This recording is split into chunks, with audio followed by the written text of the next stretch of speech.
كورب وهو مساعد وزير الدفاع الأمريكي للتعليق على تطهير المكلا. Mr. Korb, it's good to have you here in Abu Dhabi National TV, and we were talking about the liberation of Al-Mukalla from terrorist group like Al-Qaeda.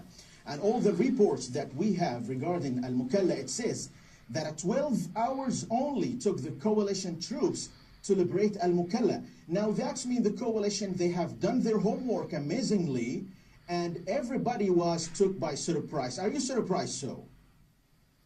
Well, I'm not surprised because I've seen how well the forces, particularly the ground forces from the UAE, have fought with us in Afghanistan and going back to Kosovo. But I think a lot of people who do not know that really would be surprised because it looks like the Gulf countries seem to rely more on air power than actual forces on the ground.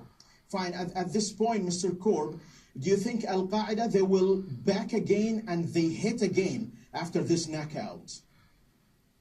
Well, there's no doubt in my mind they're going to try and reconstitute themselves by getting people to come in from other countries. They might go into Syria to join up with al-Nusra to give themselves more legs. But no, they won't go away. The United States has been using drones against them for close to a decade now, and they seem to be able to continually reconstitute themselves. Fine. Now, from your point of view as a military expert, how do you see the performance of United Arab Emirates troops in this war?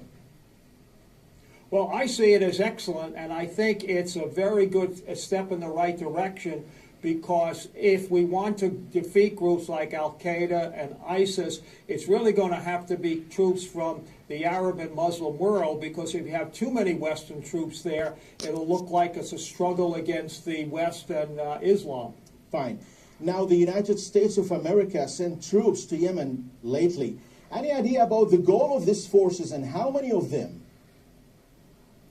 Well, the number is not public, but I would say it's about 100, and the idea is to help those forces on the ground who are fighting not only AQAP, but also the Houthis, so that we can get the peace talks in Kuwait going. Fine. Mr. Lawrence Korb, the former Assistant of U.S. Secretary of Defense, thank you so much for this information. Thank you.